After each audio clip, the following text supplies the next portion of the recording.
If you need help with your X sound, check out my video before you get started with this practice. Remember, listen. X. X actually says the K and S sound together. Okay, so practice first. Now, I want to tell you that you aren't going to find X words in the beginning of the word in English. So let's talk about the middle sound. Let's practice. The middle sound is normally a form of another word, but I want to give you an example. Boxing.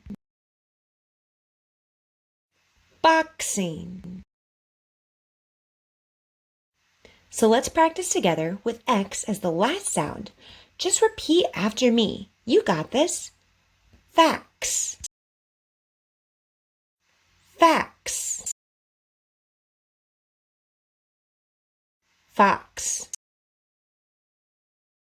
Fox. Chicken pox. Chicken pox. Box. Box. Books. Books. Forks.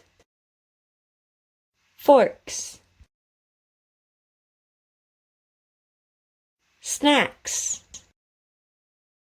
Snacks. Walks. Walks. Kicks. Kicks. Keep practicing. I know you got this. I'll see you soon. Bye.